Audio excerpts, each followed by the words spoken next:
Hezbollah का Israel पर सबसे बड़ा हमला। 4 सैनिकों की मौत से दहला इजराइल।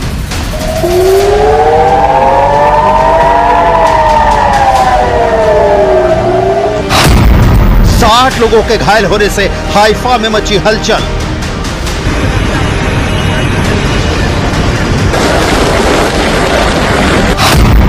नसरल्लाह मारा गया लेकिन हिजबुल्लाह जिंदा है।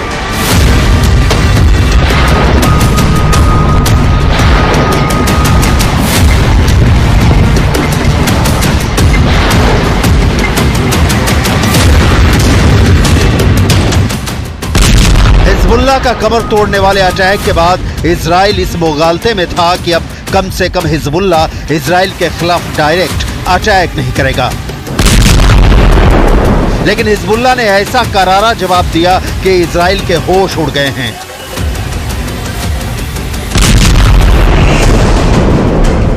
रक्षा मंत्री Yoav Gallant, army chief Herzi Halevi दौरे पर हैं। हिजबुल्लाह ने गोलानी ब्रिगेड के ट्रेनिंग कैंप पर जबरदस्त हमला किया है। हमला इतना जोरदार था कि इजरायली डिफेंस फोर्स के 4 सैनिकों की मौत हो गई। हिजबुल्लाह ने इजराइल पर हमला उस दिन किया जिस दिन अमेरिका ने third missile defence system Israel की सुरक्षा में तैनात करने की घोषणा की। यह हमला किसी रॉकेट या मिसाइल से नहीं बल्कि ड्रोन से किया गया। यह हमला इतना सटीक था कि इजराइल को भी मानना पड़ा कि इस हमले की वजह से उसे भारी नुकसान उठाना पड़ा है। हिजबुल्लाह के छोड़े 2 ड्रोन में से एक को इजराइल के एयर डिफेंस सिस्टम ने इंटरसेप्ट किया, यानी रोकने में सफल रहा, लेकिन दूसरा drone Golani brigade training base पर तबाही मचाने में कामयाब रहा।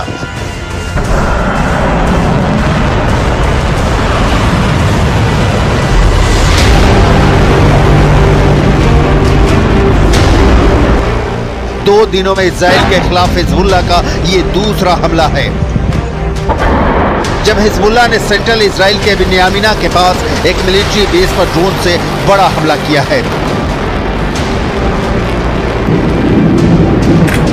इजरायली मीडिया रिपोर्ट में कहा गया है कि इसने बेस के अंदर एक डाइनिंग हॉल को निशाना बनाया था। यह हमला उस वक्त हुआ जब इजराइल के सैनिक खाना खा रहे थे। कहा जा रहा है कि ड्रोन के आने के पहले कोई सायरन नहीं बजा था, जिससे सैनिकों को सुरक्षित होने का मौका नहीं मिला।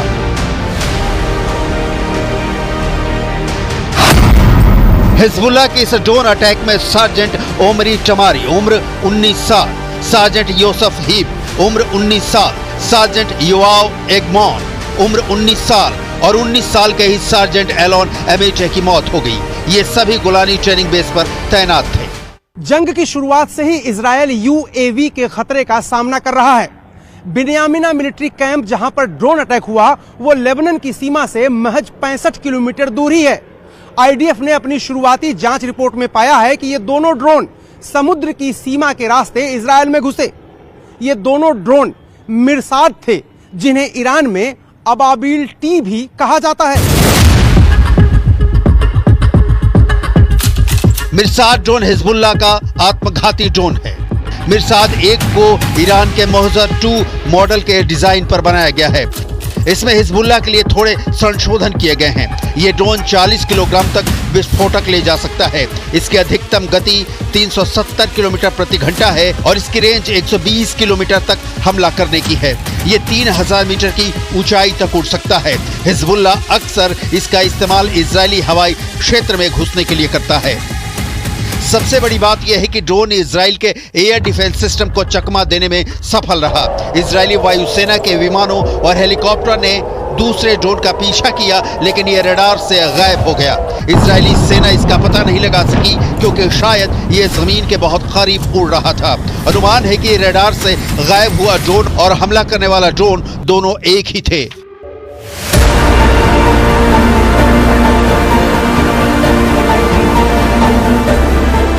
फिलहाल इजरायली सेना इसकी जांच कर रही है। תוצאות קשות, יש נפגעים. בשלב שאנחנו נמצאים פה עכשיו, שליטה מבצעית מלאה על האירוע. כל הנפגעים פונו לבתי החולים. אנחנו עכשיו עסוקים בליצור קשר עם משפחותיהם. כל החיילים בבסיס הונחו להתקשר הביתה ולעדכן את משפחותיהם שהם בסדר. कोई सायरन भी नहीं बजा, जिसकी आवाज हमला होने के बाद हाइफा शहर की सड़कों पर सुनाई पड़ रही है। लिहाजा सैनिकों को संभलने का मौका भी नहीं मिला। जिस बिन्यामिन मिलिट्री बेस पर गोलानी ब्रिगेड को हिजबुल्लाह ने टारगेट किया, उसकी डिटेल भी देखिए। गोलानी ब्रिगेड इजरायली पैदल सेना का ही हिस्सा है। इसका गठन 28 फरवरी 1948 को हुआ था, जब ऊपरी गलील में लेबानोनी ब्रिगेड को 2 छोटे ब्रिगेड में विभाजित किया गया था। ये आईडीएफ में सबसे अधिक सुसज्जित ग्राउंड सेना इकाइयों में से एक है। इस ब्रिगेड को ग्राउंड ऑपरेशन को अंजाम देने के लिए जाना जाता है। 1948 के अरब इजरायली युद्ध के बाद गोलानी ब्रिगेड ने 1950 के दशक में कई ऑपरेशनों को अंजाम दिया। इजराइल पर ताजा हमले ने यह क्लियर कर दिया है कि इजराइल के इस दावे में 100% सच्चाई नजर नहीं आ रही है कि उसने हिजबुल्लाह के सारे टॉप कमांडर मार गिराए हैं और हिजबुल्लाह के ठिकानों पर लगातार हमले कर उसे करीब करीब ध्वस्त कर दिया है। इस बीच इजराइल में ईरान किस तरह से एक्टिव है, ग्राउंड जीरो से ताजा रिपोर्ट भी देख लीजिए। ईरान के लिए काम करने के शक में एक पति पत्नी को तेल अवीव में पकड़ा गया। इनको इजराइल के बड़े अधिकारियों को जान से मारने की जिम्मेदारी सौंपी गई थी। इनको कारों में आग लगाने का भी जिम्मा दिया गया था और कुछ हफ्ते पहले ही इनकी टेलीग्राम के जरिए भर्ती की गई थी। हिजबुल्लाह ने इजराइल के पोर्ट सिटी हाइफा को टारगेट कर रखा है। कुछ हफ्तों में सबसे ज्यादा रॉकेट हाइफा पर ही दागे गए हैं। दावा किया जा रहा है कि 10 प्रोजेक्टाइल लेबनान की सीमा से हाइफा की तरफ दागे गए हैं, जिनमें से ज्यादातर रॉकेट को इंटरसेप्ट कर लिया गया है, जबकि बाकी रॉकेट खुले इलाकों में गिरे हैं।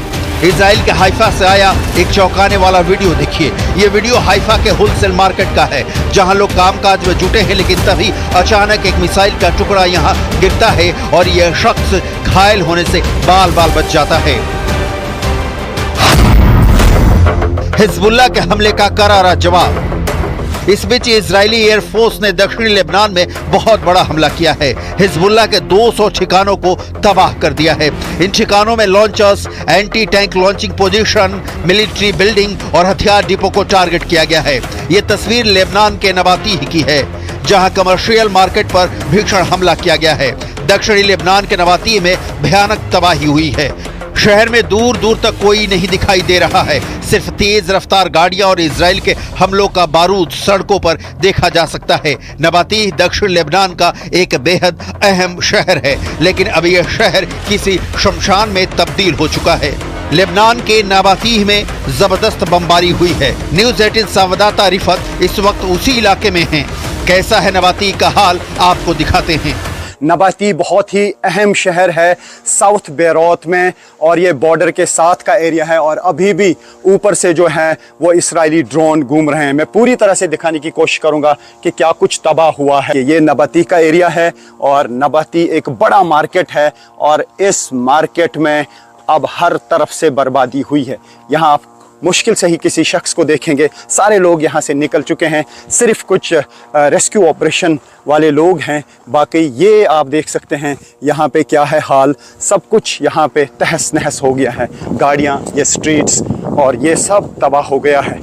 ये देखिए, लेबनान का विध्वंस तय दिख रहा है, लेकिन इजराइल पर हिजबुल्लाह ने जिस तरह से हमला किया है, उसने सारे सवाल खड़े कर दिए हैं कि इजराइल इस इंतजार में बैठा है कि वो ईरान के खिलाफ पलटवार करेगा।